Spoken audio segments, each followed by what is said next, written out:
Presiden Prabowo bertolak ke luar negeri. Pak Prabowo tuh inginnya negara pertama yang secara resmi dia kunjungi pasca dilantik adalah China atau Tiongkok. Pada saat Pak Prabowo mengunjungi China, ini langsung bertebaran gosip-gosip, prediksi-prediksi desas-desus. Ini ada apa nih ke China? Apakah akan melanjutkan misi Pak Jokowi?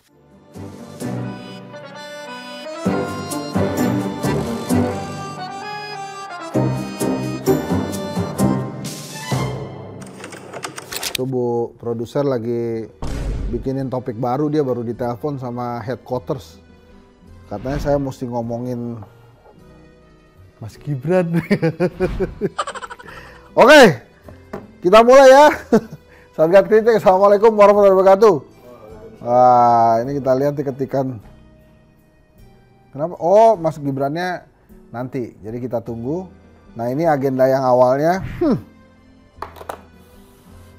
Presiden Prabowo bertolak ke luar negeri. 16 negara, 16 hari. 16 hari. Wah. Waktu awal-awal ya. Kan banyak yang bertanya nih media-media ke saya nih, teman-teman wartawan. Pertanyaannya tajam. Mas Hensa, ya ingat ya sekarang Hensa ya. Mas Hensa, kenapa yang ke Rusia ini Pak Prabowo tidak berangkat sendiri, tapi menginstruksikan Menteri Luar Negeri Pak Sugiono yang jalan ke sana, ke Rusia? Saya jawab begini, wahai teman-teman wartawan, saya rasa, saya memprediksi ya, Pak Prabowo tuh inginnya negara pertama yang secara resmi dia kunjungi pasca dilantik adalah China atau Tiongkok ya. Bener kejadian saudara-saudara. Pak Prabowo berangkat ke luar negeri, kunjungan negara pertama adalah ke China atau ke Tiongkok kita menyebutnya ya. Wah, luar biasa. Di sana Pak Prabowo bertemu dengan si-nya ini pakai X ya. Jadi bukan kayak kita manggil si Ade, si Lulu gitu, nggak gitu ya. Tapi Pak Xi Jinping. Jadi kalau mau pakai Xi Jinping ya, ada SI, ada Si. Pak Xi Jinping ini memang luar biasa dia. Jadi teman-teman semua, ini kita lihat ya, zaman 2024 ini, mulai 2024 ini pemimpin-pemimpinnya pemimpin besar yang luar biasa. Bukan body, bukan gemoy maksudnya. Memang pemimpin besar yang kelihatannya tegas gitu ya. Pak Prabowo, Indonesia. Pak Putin, wah Rusia. Pak Xi Jinping, China. Pak Kim Jong-un, Korea Utara. Satu lagi, not to mention yang baru saya terpilih, Pak Donald Trump. Ya, wah ini orang-orangnya luar biasa nih. Luar biasa atau luar biasa tuh, menurut KKB ya. Tapi pada saat Pak Prabowo mengunjungi China, ini langsung bertebaran gosip-gosip, prediksi-prediksi desas-desus. Ini ada apa nih ke China? Apakah akan melanjutkan misi Pak Jokowi? Misalnya yang itu, yang kan banyak tuh ya tenaga kerja asing dari Cina ya masuk Indonesia. Apakah akan diteruskan? Atau ada proyek-proyek lain kan?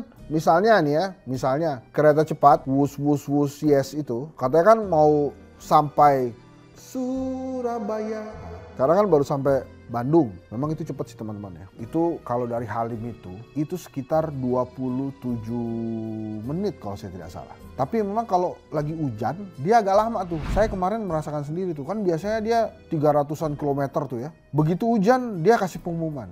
Berdasarkan protokol keselamatan dan lain-lain gitu kalau nggak salah. Kita turunkan ya kecepatannya. Terakhir kemarin itu dari 300 terus turun 180, terus turun lagi 90, turun lagi ke 73, akhirnya 70. Jalan pelan 70. Tapi begitu hujannya mulai reda, dia mulai nambah lagi kecepatan. Kembali lagi ke 300-an. Itu kemarin. Makanya itu kemarin ini turut berduka cita juga pada para korban kecelakaan di tol Purbalenyi ya. Kilometer 90-an kalau nggak salah ya. 92 ya. Yang itu kondisinya ditabrak dari belakang tuh kalau kita lihat ya, mobil-mobil itu. Dan memang kemarin lebat sekali hujannya, dan kalau yang pernah merasakan hujan lebat di Purbalunyi memang agak sulit itu kita melihat pandangan ke depan. Dan tentu saja tentang rem ya, rem itu memang harus hati-hati sekali. Makanya kami turut berduka cita dan berbelasungkawa kepada para korban. Tapi memang sebetulnya inilah jalan Tuhan ya. Itu saya juga sebetulnya ada perjalanan pulang dari Bandung ke Jakarta di jam yang sama. Tapi memang saya memilih Wus waktu itu. Salah satu alasannya adalah untuk mempercepat perjalanan. Dan alhamdulillah sih sampai selamat di tujuan, tapi memang hujannya saat itu deras sekali. Dan Wus memang agak terlambat sedikit karena ada persoalan menyesuaikan kecepatan tadi ya, karena hujan ya. Saya sih setuju lah, biar hujan asal selamat, biar lambat asal selamat. Jangan kemudian cepat-cepat asal selamat. Tapi memang kalau di darat itu kan banyak sekali kendaraan. Memang kita sudah hati-hati, tapi bisa jadi kendaraan lain itu yang kurang berhati-hati atau memang nasibnya berbeda dengan kita. Seperti yang terjadi kemarin, akhirnya truk kontainer tuh ya menabrak banyak sekali mobil-mobil di seberang di depannya. Berapa meninggal tuh ya? Meninggal 1 ya. Yang lain alhamdulillah selamat ya. Itulah pentingnya safe belt teman-teman.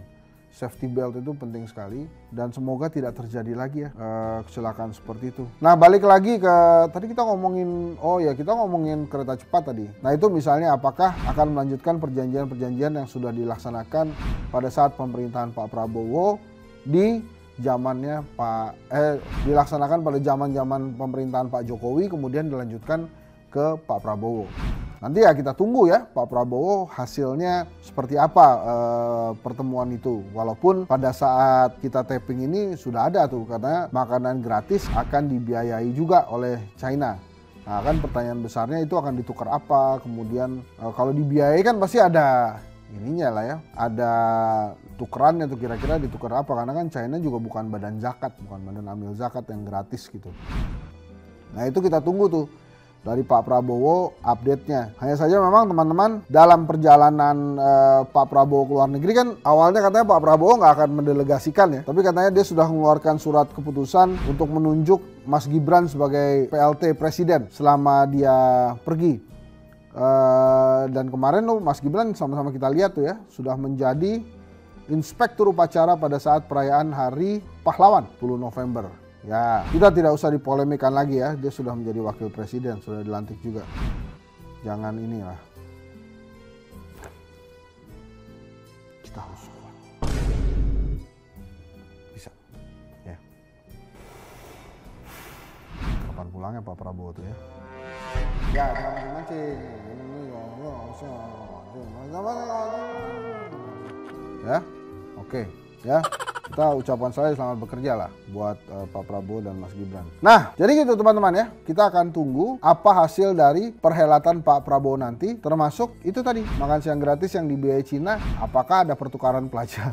Apakah ada pertukaran inilah ya, maksudnya bayarannya pakai apa? Dulu kan waktu misalnya Pak Habibie itu kan memberikan CN 235 kalau saya nggak salah kepada Thailand. As in return Thailand nggak bayar pakai uang tuh, tapi pakai beras ketan. Nah itu waktu itu saya ingat Pak Habibie itu. Nah ini apakah di Cina membiayai makan siang bergizi gratis, as in return apa? Apakah nikel atau ada yang lain gitu ya. Jadi ya selamat bekerja Pak Prabowo. Semoga nanti kembali dari luar negeri membawa hal-hal positif, berdampak positif juga buat masyarakat. Bukan hanya berdampak positif pada orang-orang tertentu, tapi seluruh rakyat Indonesia. Terima kasih, saya Henry Satrio, tetap di Satgas Kritik. Setiap jam 19 hari Senin sampai Jumat hanya di YouTube TV One News ya, hanya satu-satunya. Namanya juga TV One, satu ya. Nggak ada kaitannya dengan pilkada, tapi emang dari dulu namanya TV One. Ya. Sebelum ada pilkada udah duluan di TV One ya. Nah ini mungkin karena ada kaitannya juga dengan ya udahlah ya TV One ya. Ya ini. Kalau teman-teman mau cek studionya ada di Pulau Gadung ya. Ini jalan apa namanya? Rawat Ratai. Ya, itulah. Jangan malam-malam ke sini. Nggak ada orang gelap. Jadi siang-siang lah. Oke, terima kasih. Assalamualaikum warahmatullahi wabarakatuh.